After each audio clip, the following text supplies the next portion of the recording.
Alright, so my Tabor City home here.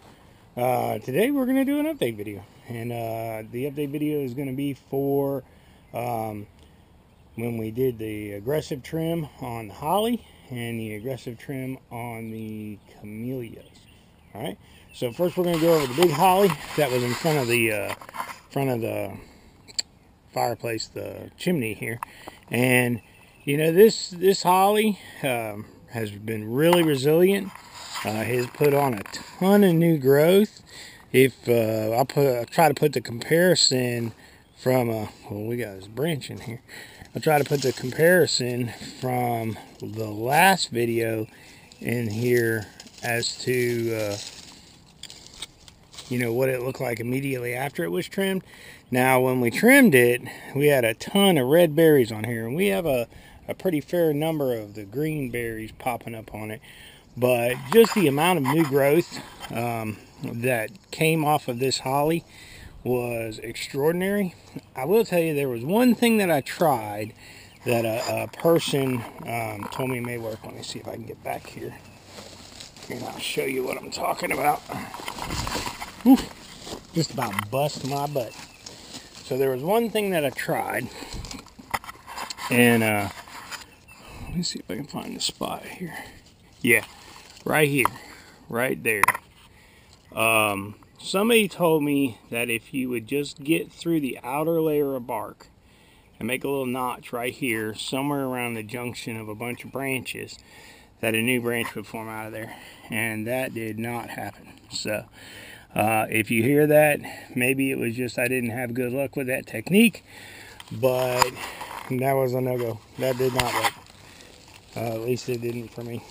So let me see if I can get around this box without killing myself this time. But you know, I did go through several times during the summer, and you know, chop the top growth back down again. And realistically, it just tried to grow top growth to begin with. It didn't do a whole lot as far as filling in, until I kept chopping and kept chopping and kept chopping that top growth. I think it got the point that the top growth wasn't going to be where it was going to make its mark, and so then it started to flesh out.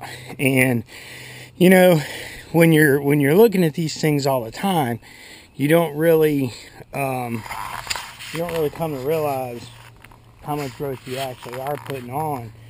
And I was looking at that thing, and I was like, you know, it's not quite filled out the way I want it to. Until somebody commented on the aggressively pruning hollies video, and I went back and I watched the video again, and when I saw that bush, I thought, wow, we really have put on a trying to keep you guys out of the sun, we really have put on a ton of growth. So yeah, we're gonna do an update video. I think I posted that video April 16th is the day that I made that video. I don't know what day I posted, but I think I made that video April 16th of last year. This is actually April 30th, so it's a year and 2 weeks, I think, worth of growth that we've put on that bush. The other one that I posted was a video where we came through and we just hacked on these camellia bushes. And you know, we've got a fair number of spent flowers here. These things did flower this year, even though they were pretty aggressively pruned. But I've been really impressed with the amount of growth. You know, all of this, you know, all this stuff here is pretty much new growth. Again, I'll see if I can split screen this thing and put, you know, what it looked like last year compared to what it looks like this year on here. But just a phenomenal amount of growth on this particular type of camellia.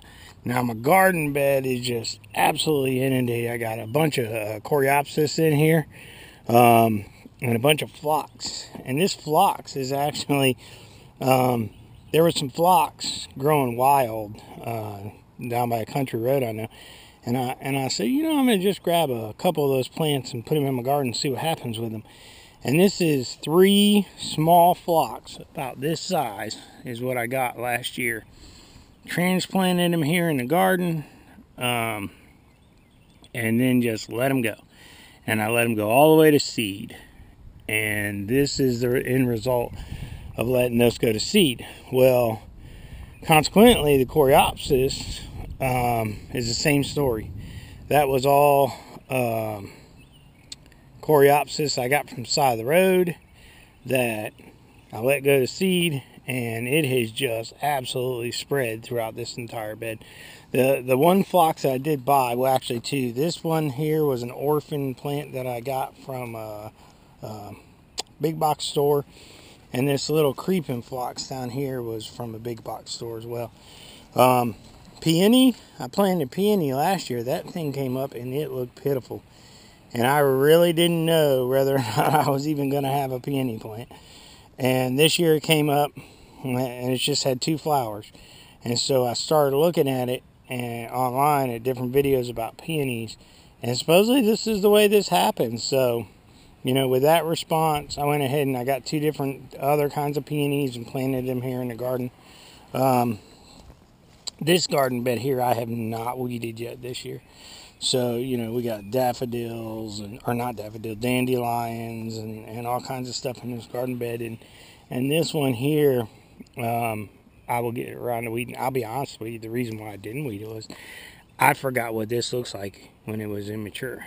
And I kind of had an idea that the Coreopsis may be coming back, but I didn't know for sure, and I wanted to let it keep growing to see if it was in actuality the Coreopsis, which it is, and you know, gangbusters. We made a video about buying discount plants last year, and these are those plants here. Hugely, you know, beyond where they were last year by the end of the season. Just super impressed with them. They're coming right along. I truly expect them to be a showstopper here in the garden this year. This is another one of these camellias that we really aggressively pruned, and I mean, we got right in here and just hacked away at these things, and you know, this thing has just put on a tremendous amount of growth this year. This particular bush didn't have a lot of flowering this year, but it has spent its time just packing on tons and tons and tons of growth as far as leaves go. Last year we planted, in that discount plant video, we planted some Helenium. This is a response we've gotten out of that this year. We actually, if you remember the video, we planted 4 plants. There was one up here that it's not coming back. The 2 here in the middle are look like they're going to be the only ones who really do anything. So, you know, you win some, you lose some. I'm not giving up on them other 2s yet, but you know, the ones that have come up have come up. It's just what it is. Like I said, I haven't gone through and weeded this garden bed yet. I kind of wanted to see what some things were that were coming up. This little weed right here, that thing's terrible. I bought all these little mums. They were a discount plant, and I bought them, and they were teeny tiny little things, and I got them. I think there were like 12 of them, and they had just marked them down to $1 for 12 of them. So I put them all throughout the garden bed, right here on the edge of the garden bed, and they never actually went dormant over the winter. They didn't do a tremendous amount of growing, but they never went dormant over the winter. Here in the garden bed, this one I have weeded out this spring so far, and made sure I got my dahlias back in the ground. So we have various dahlias growing all through here. This is actually a type of marigold. I don't have a tremendous amount of success with growing things from seed, and so I'm very proud of that one. That's the type of marigold that's coming up from seed. These are a variety of geranium that are coming up from seed, and then lupines from seed as well. So just not a lot of success with me on seeds. This one here, these 2 poppies, I could not tell you how many thousands of poppy seeds I had planted just to get those 2 poppies. This is actually baby's breath. Last year it was pitiful, it was leggy, it just looked bad. And it's come up. You know, it's done a really good job of coming up. This is the last camellia that we trimmed, and the response to this camellia, which was very different than the other ones, we didn't do a whole lot here on the outside of the camellia, but we more or less pruned it like a goblet, and we pruned all this top growth off. And if you can see, that's exactly where all that new growth has happened, is right there in the middle of the plant. So you know, that's kind of an update. Well, we got one more holly over here I'll show you.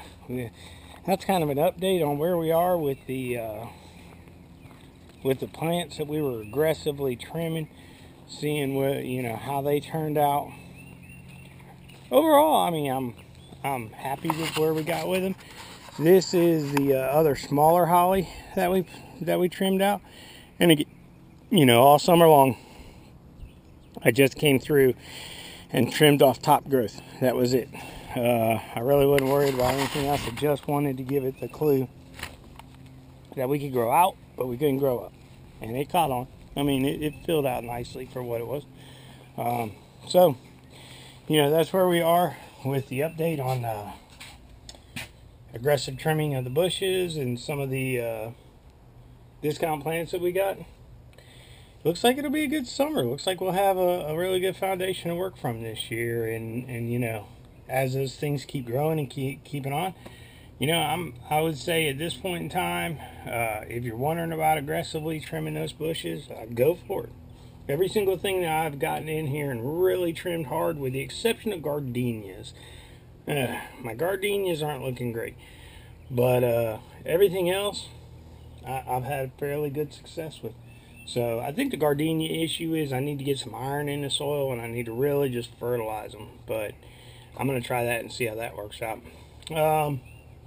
So my Tabor City home to you. Let's get outside. Let's do something. Let's just get in that soil and work. I got some weeding I got to do. So, you know, let's do something with our hands. America's non-disposable nation. God bless.